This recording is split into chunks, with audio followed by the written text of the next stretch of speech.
তাহলে একটা লাল তুই নীলের জায়গায় দে। এই বাবা আসছে কিন্তু, হয়ে গেল 4-500 বছর গেল। কিছু বললে? না না, আমি কি বলি, আমি কিছু বলিনি, বললাম আসছে তো ভালো কথা। 2 hours later.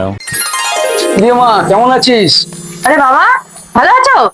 এই তো ভালো আছি। হ্যাঁ, ভালো থাক, ভালো। জামাই বাবা ভালো আছো তো? এই তো ভালো আছি, আপনি কেমন আছেন? এই যে তোমার জন্য এনেছি। এই কি গো, বাবার সাথে চা করে দাও তাড়াতাড়ি। হ্যালো, হ্যাঁ কোথায় আছিস রে? বলছি যে শ্বশুর বাড়িতে এসছে, মটন বিরিয়ানি নিয়ে আয়, আর হচ্ছে দই মিষ্টি, সময় চট জলদি একটু কোল্ড ড্রিঙ্কস নিয়ে তাড়াতাড়ি। তুমি চাটা নিয়ে বাবাকে দাও, তারপরে বলুন কিরকম আছেন। এই চলে যাচ্ছে বাবা। আচ্ছা, যেই কারণে এসেছিলাম বুঝলে তো, সামনে জামাই ষষ্ঠী তো, তুমি মেয়ে আর নাতিকে নিয়ে অবশ্যই চলে যাও, দুপুরে একটু ডাল ভাত খেয়ে এসো। হ্যাঁ, শুধু ডাল ভাত?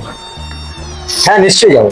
এই কি গো, তা চা হলো? হ্যালো, তো নেওয়া গেছে? না না, নিতে হবে না, নিতে হবে না। তোরা কাজ কর, আলুর চপ আর মুড়ি নিয়ে আয়, আর বাজেট কম আছে। ঠিক আছে, রাখ। তোমার আবার নিমন্ত্রণ করতে এসছে জামাই ষষ্ঠীতে, খাসির মাংস খাওয়াবে না?